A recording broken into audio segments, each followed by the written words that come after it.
enemy. And that's President Snow.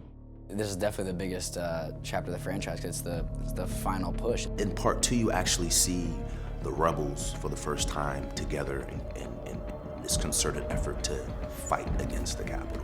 The districts have been united for the first time, so it's a game changer for the revolution. So at this point, they're really able to move forward in a much more powerful way. He corrupts everyone and everything. It's time to finish the story. It's time to end it, and you see Katniss feeling like that. One of the things that I'm really excited about this movie is that it's the conclusion. And I remember, even on set feeling it when shooting certain scenes, that you feel the, sort of now the history that these characters have built up for themselves and with each other going through the course of these 4 movies. And when you get to the last half hour, I think people really will feel that the full history.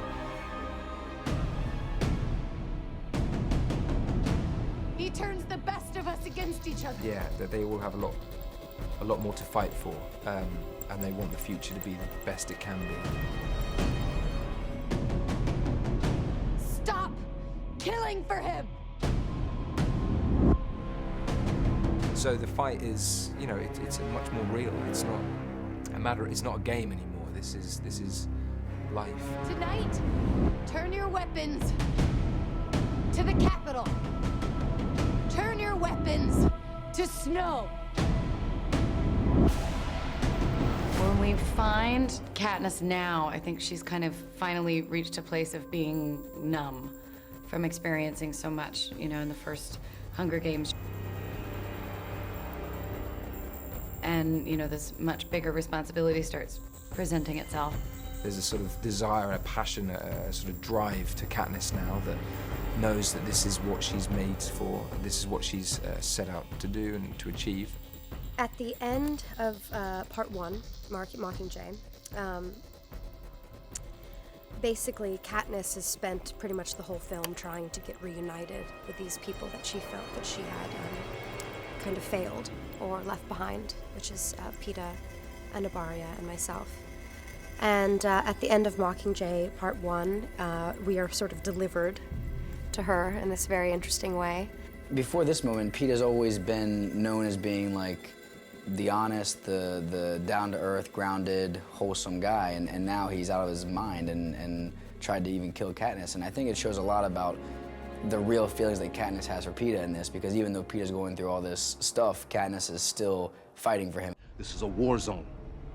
It is likely that we'll encounter both active pods and peacekeepers. You're considered high-value targets to the Capitol. Our unit has been given a holo, a database that contains a detailed map of the Capitol and a list of every known pod. These pods can trigger anything from bombs to traps to mutts. Whatever they contain, they are meant to kill you. Ladies and gentlemen, welcome to the 76th Hunger Games. In part 2, you actually see a kind of a strategic element involved, along with, okay, now we're gonna back this up in a militarized manner and attack them. So it's going now. The machine is moving.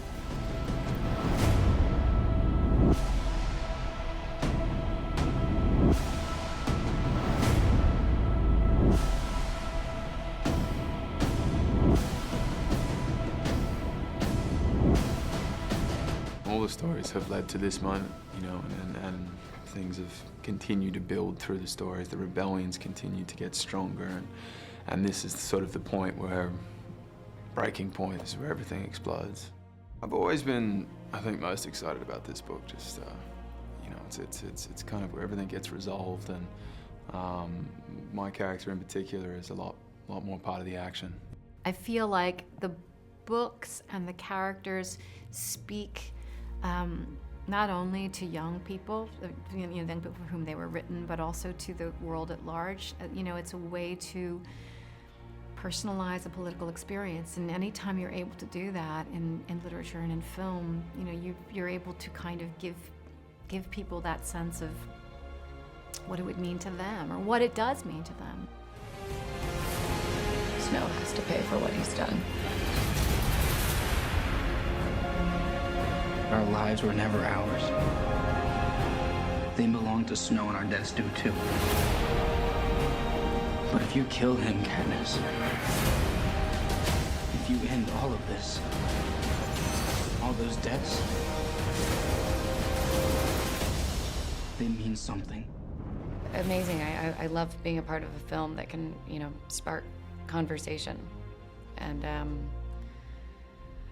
it's been such an incredible chapter in my life, filming these movies.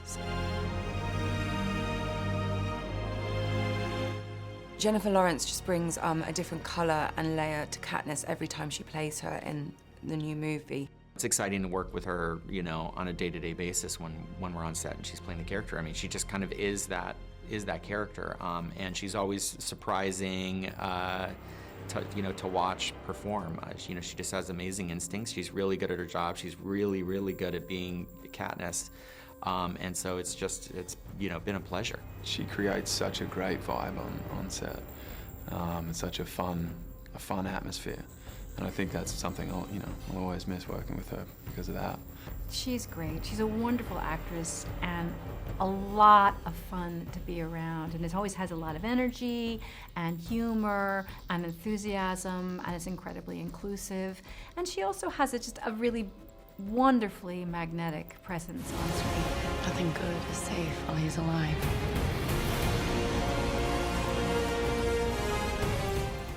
I'm definitely gonna take away the friendships from this. I mean, that's been the biggest change in my life that I've gained from this whole process. It's epic, there's a lot of action, it's very emotional, and it concludes. And so I think you can look forward to a very satisfying Hunger Games experience.